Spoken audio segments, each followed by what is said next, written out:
بسم اللہ الرحمن الرحیم۔ کئی پریشانیوں کا ایک ہی وظیفہ۔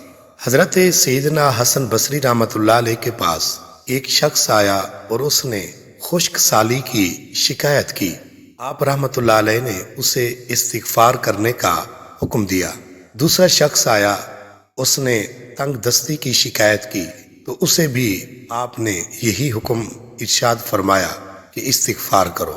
پھر تیسرا شخص آیا، اس نے اولاد نہ ہونے کی شکایت کی تو اس سے بھی یہی فرمایا کہ استغفار کرو۔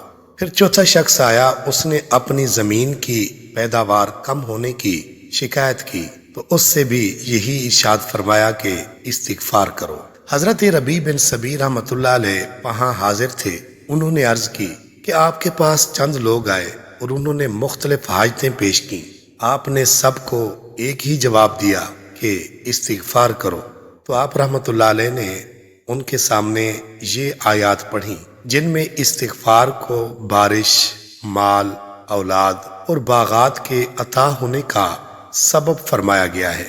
قرآن پاک میں ارشاد باری تعالیٰ ہے، فَقُلْتُ اسْتَغْفِرُوا رَبَّكُمْ إِنَّهُ كَانَ غَفَّارًا يُرْسِلِ السَّمَاءَ عَلَيْكُمْ مِدْرَارًا وَيُمْدِدْكُمْ بِأَمْوَالٍ وَبَنِينَ وَيَجْعَلْ لَكُمْ جَنَّاتٍ وَيَجْعَلْ لَكُمْ أَنْهَارًا۔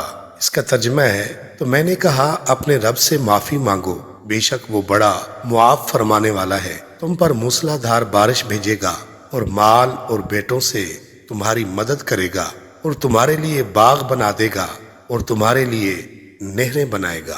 تو پتہ چلا کہ استغفار کرنا کئی پریشانیوں کا حل ہے۔ اللہ پاک ہم سب کو عمل کی توفیق نصیب فرمائے، آمین یا رب العالمین۔